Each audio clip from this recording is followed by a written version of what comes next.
Mic check for the cameras. 1, 2, 3, 4, 5, 6, 7, 8, 9, 10. 1, 2, 3, 4, 5, 6, 7, 8, 9, 10. How's your level? 1, 2, 3. Good. 1, 2, 3, 4, 5, 6, 7, 8, 9, 10. Good. Good. Cool. Awesome.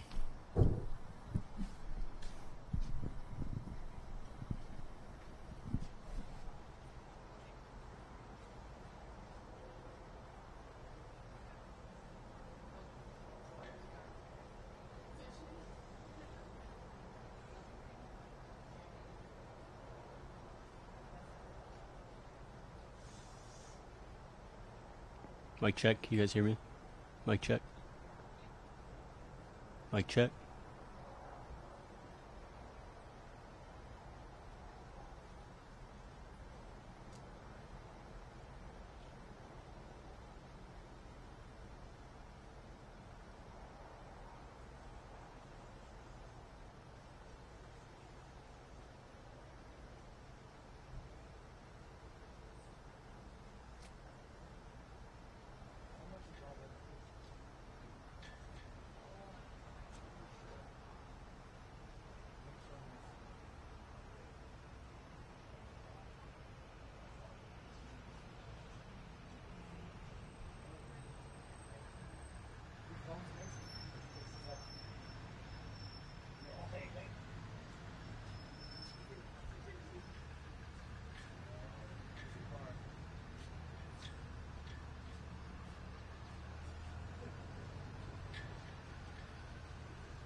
He'll be coming right out behind me.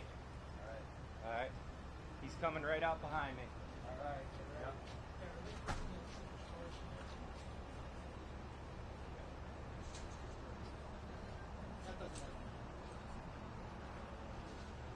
No, that was just on the interstate. Okay. Everyone's trying to shoot the cards. Yeah. So ready for it.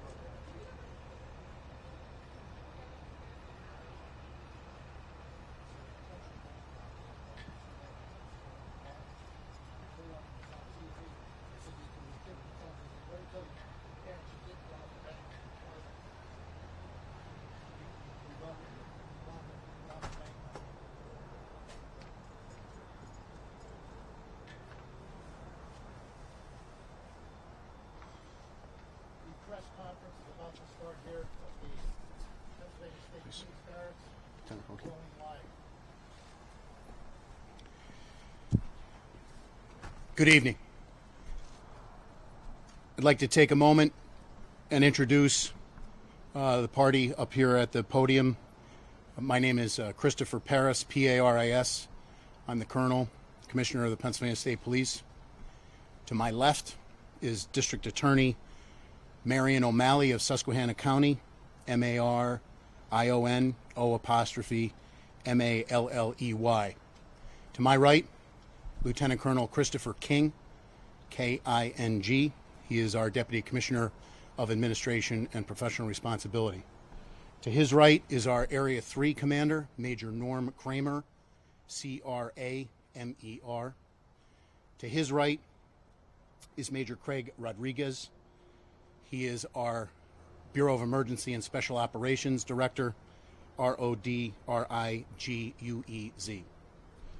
To my left and to the left of District Attorney Marion O'Malley, we have Sergeant Jeremy Carroll, C-A-R-R-O-L-L. He is the Station Commander of Troop R Gibson, where we are currently, that covers Susquehanna County. And to his left is Captain Mike Walsh, W-A-L-S-H. He is our Troop R Commander, which encompasses Lackawanna, Susquehanna, Wayne, and Pike counties.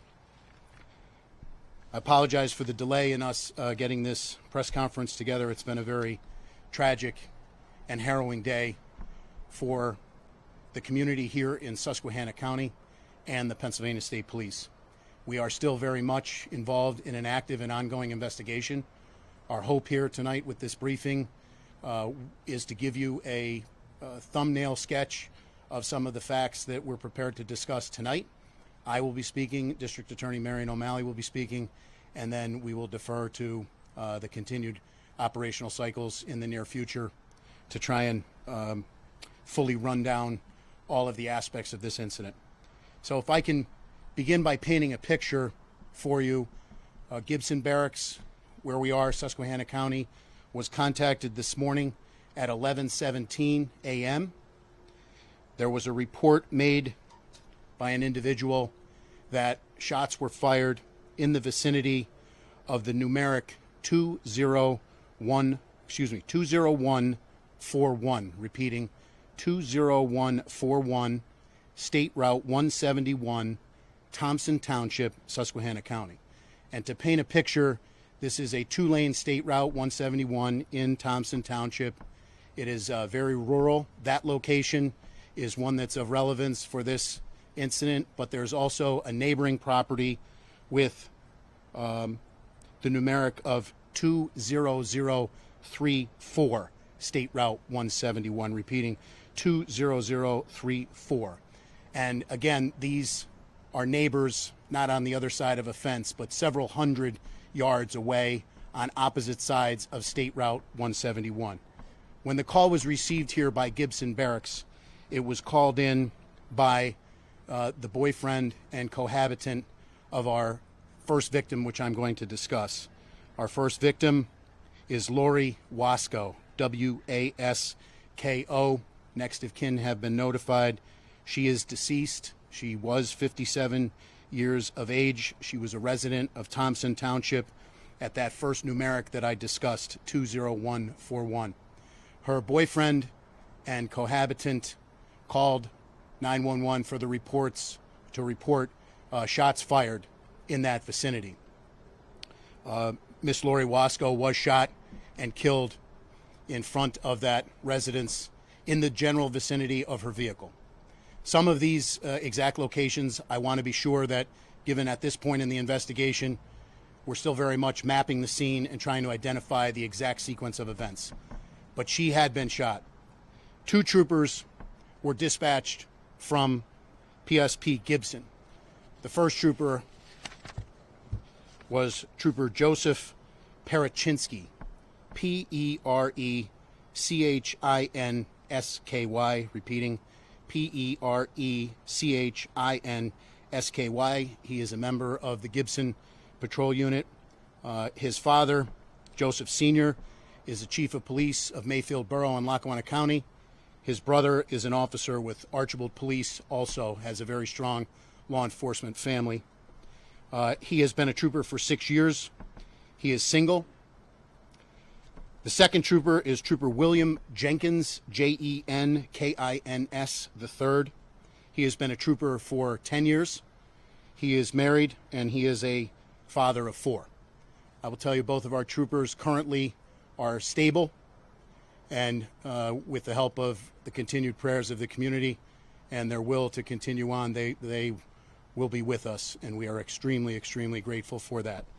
But back to the timeline of events. At 11:17, when that call came in by Miss Wasco's boyfriend, those 2 troopers responded. They responded along State Route 191 to try and ascertain the location of that threat of shots fired. The troopers made it out of their vehicle, and they were ambushed from a very good distance away. I don't want to quantify that pending further investigation, but they were ambushed by several rounds of rifle fire from a position of tactical superiority. Trooper Perechinsky was shot twice in the chest/torso area. Trooper Jenkins was shot twice as well, once in each arm.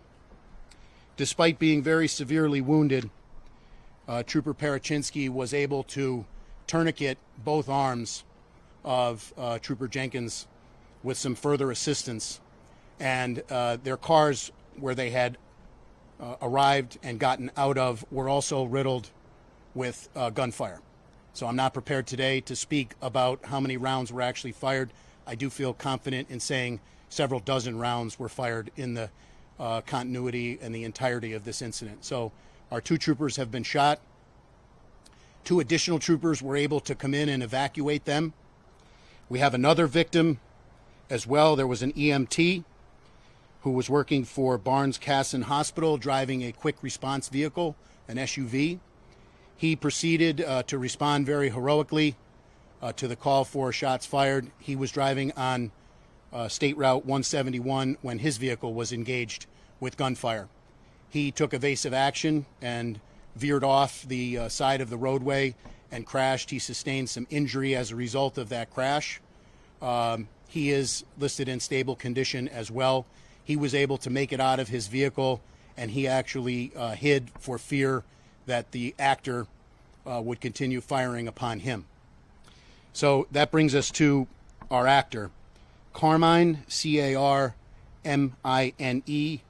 Faino, F-A-I-N-O, repeating F-A-I-N-O, 61 years of age. Faino is the resident at 20034, so technically he would be a neighbor of Wasco and her live-in longtime boyfriend. However, their properties are separated by several hundred yards.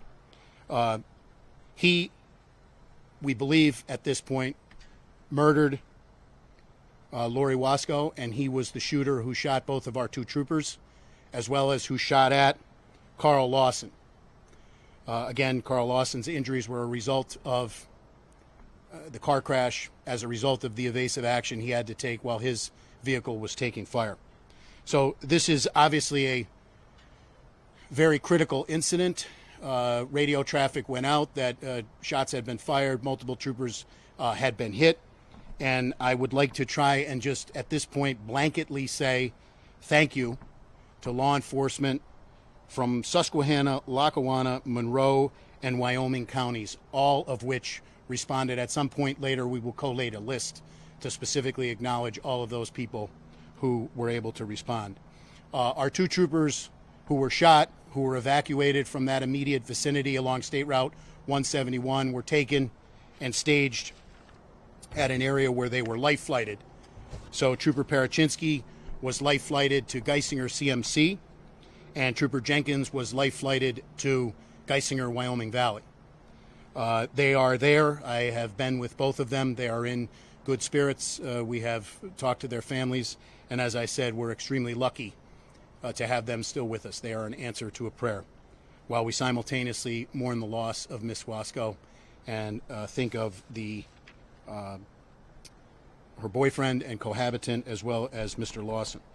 So back to the timeline of this event. The troopers are now, along with local law enforcement from those counties, attempting to set up a hard perimeter around our actor, Faino. He was moving about. We attempted to use a drone, which he shot down actively with a firearm, and we were eventually able to get a secure perimeter around his location. Major Rodriguez's organizational segment, the Bureau of Emergency and Special Operations, encompasses PSP CERT, Special Emergency Response Team. So over a period of time, we were able to hand that secure perimeter, which was being staffed by state troopers and local law enforcement from those counties that I mentioned earlier, to a hard perimeter that CERT was able to take up and again begin their highly trained, high-risk warrant service or barricaded gunman protocols. Well, we attempted at length to try and negotiate with Mr. Faino, our actor here. At one point, I will tell you, he was sitting on a propane tank, which caused further concern that he had attempted to turn that into an improvised explosive device, and we were concerned about other weapons, not only the weapon that he was using a semi-automatic long gun, from which he fired several dozen rounds through this incident, but we were also concerned about other explosive devices that he may or may not have deployed at that location. After a period of attempting to negotiate with him, he continued to be a threat, and he was shot by members of the Special Emergency Response Team. He is deceased. So the perimeter still remains, and the processing by the Forensic Services Unit of the State Police is ongoing. We do currently have in place a Area 3 major case team from not only Troop R Dunmore, but also elements from Troop P Wilkes-Barre, Troop F, Montoursville, and Troop N, Hazleton, to bring out the resources to bear to properly process and assess this entire scene. We are conducting a joint investigation with the Susquehanna County District Attorney's Office into the lethal force that was used to neutralize Mr. Fano. At this point, I would like to turn it over to District Attorney Marion O'Malley for a few comments, and then I will retake the podium to finish the briefing and open it up for a few brief questions. It needs not to be said, but I will say it. The Pennsylvania State Police relies on partnerships across the 67 counties of this Commonwealth every day to do the work that we have to do. The partnership that we enjoy here with District Attorney Marion O'Malley is second to none. We appreciate her being here. We appreciate the support that she has given our troopers who were injured, and we appreciate her support every day that she gives as we work for the victims, Ms. Wasco et al. Mentioned in this incident. So with that, I'll turn it over to District Attorney Marion O'Malley. Good evening, everyone. As indicated, my name is Marion O'Malley. I am the Susquehanna County District Attorney. I want to begin by offering my sincere condolences, not only on my own behalf, but on behalf of every member of my office, to Ms. Wasco and her family. A truly tragic event. She was a member of our community. She was a worthwhile individual. She's someone who gave back to the community, and her loss will be felt by many people. As the Colonel indicated, my primary function here, given the fact that Mr. Fano is now deceased, will be to participate in the investigation and make the determination about the use of force in this case. That will require involvement by several of my county detectives in the investigation, and that will be done jointly with the Pennsylvania State Police. It will not be necessarily members from Gibson, but perhaps another barracks, correct? Absolutely, yes. Okay. So, to ensure the objectivity of the investigation, as I know I can always rely on when dealing with the state police. So, as the information comes forward, you've heard from the Colonel, and it's absolutely true. This is a fluid situation. All the information has not been ascertained at this point, and it won't be until then that I can truly turn my hands to the report and take a look at what has happened and whether the use of force in this particular case was appropriate. That will take some time, but I know that I have the support of, obviously, the Pennsylvania State Police, as well as the members of my staff who will be working on it with us as well. We are very fortunate today in the sense that these two troopers are still with us. They are more commonly known to me as Bill and Joe. I have worked with both of them. It's a unique opportunity for a rural county district attorney to get to work with all of the law enforcement members of the community because of the number of cases and the fact that it's just not quite as big as our more metropolitan areas. So that's an advantage to me because I get to know who I'm working with and how they work, and they learn to deal with me and how I work. It is a true partnership. These two gentlemen, I will be waiting anxiously for them to return to work, and I hope they do not consider this as an opportunity to avoid court appearances in the near future. So with that having been said, I will turn the podium back over to Colonel. Thank you, District Attorney O'Malley. A few more points. As per normal PSP protocol, the troopers involved have been placed on administrative duty, as we would in any other officer-involved shooting investigation. As the District Attorney alluded, the major case team has been brought in from an area outside of Gibson to ensure that we're doing a full, fair, and competent and thorough joint investigation.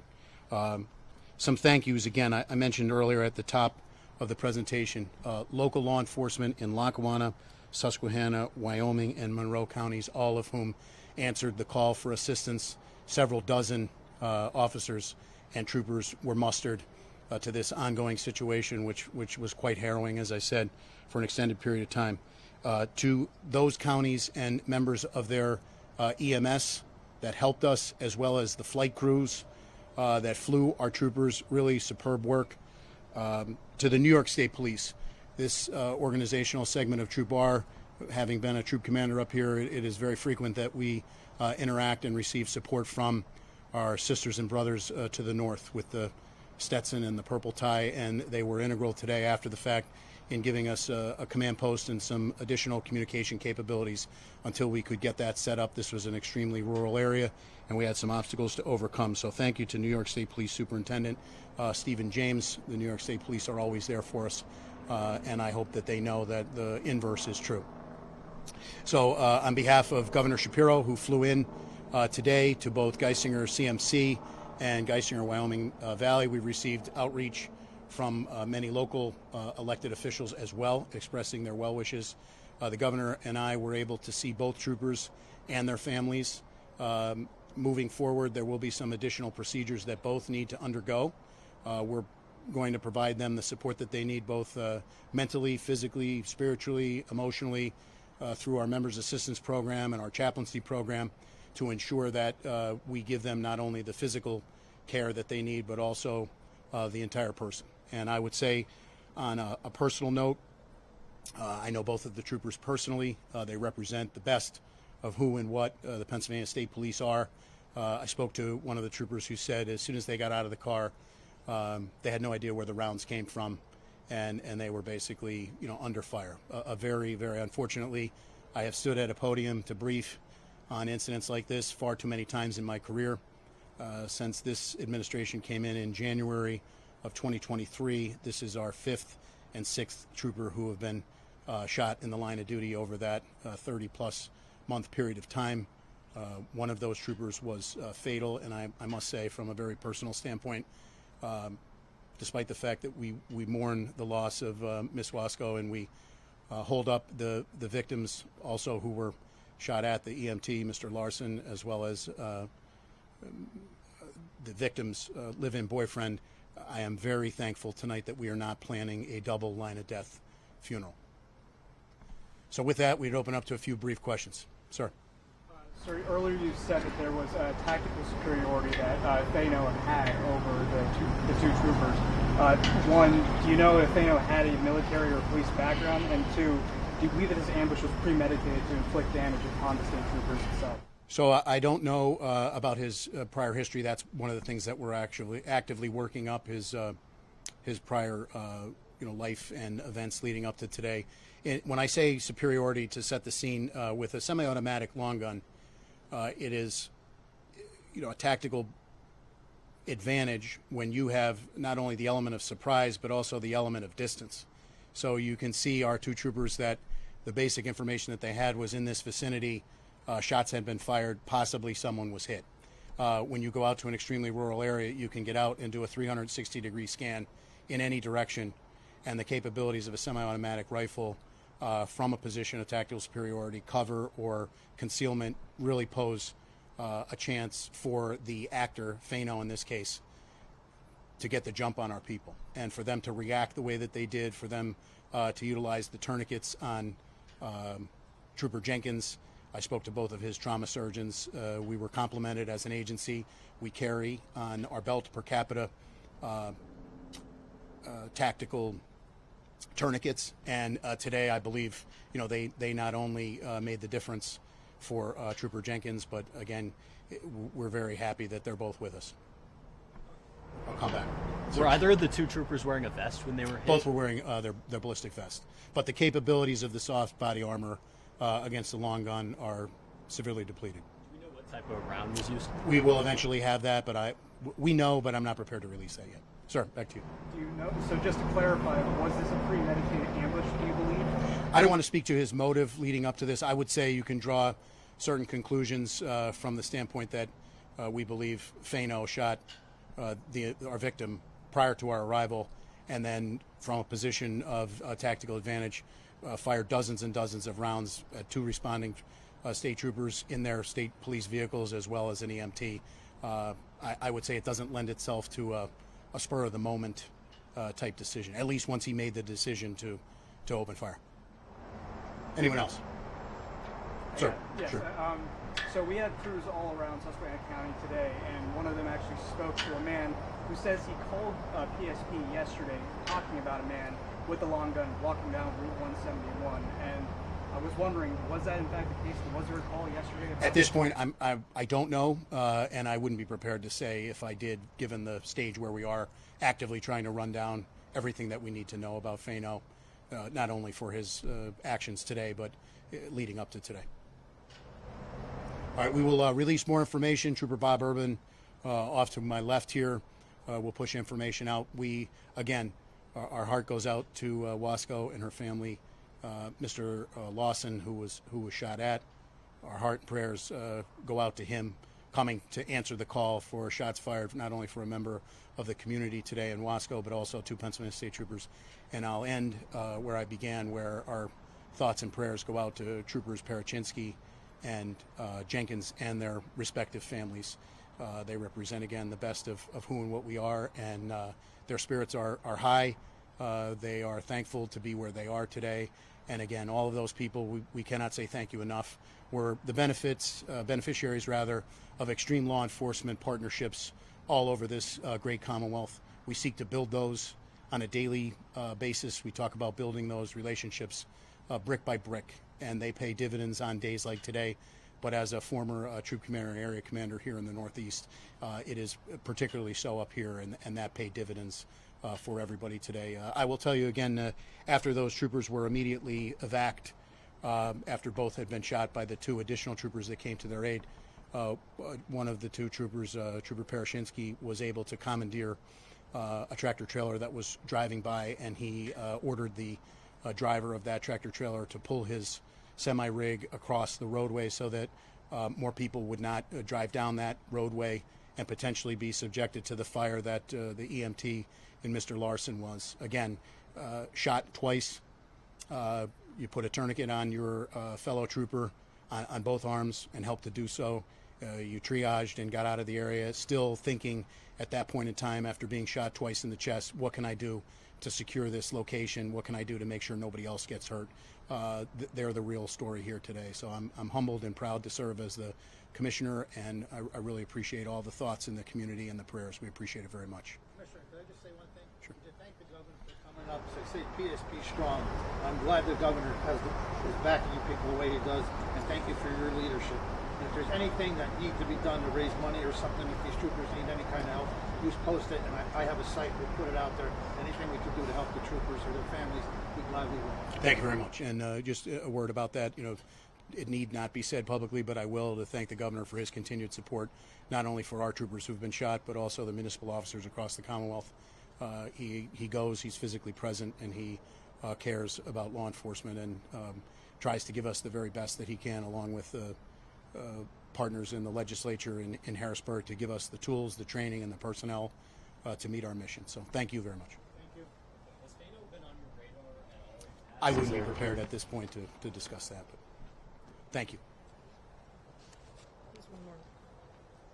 Do you have one more? Sure. By any chance, you said that Fano was at some kind of propane tank. Was there anything found to that propane tank? So in addition to processing the scene, we had our hazardous device and explosives section, HIDES, which also operates under Major Rodriguez's organizational segment of BISO, to clear that out. And we're still in the process of fully clearing that area, any evidence of relevance to today's incident, but also if he had any additional explosive devices. But that has not slowed us down, but has caused us to be very diligent in the way that we're processing the scene in the event that he had prepared an explosive device. Okay? Thanks. Thank you.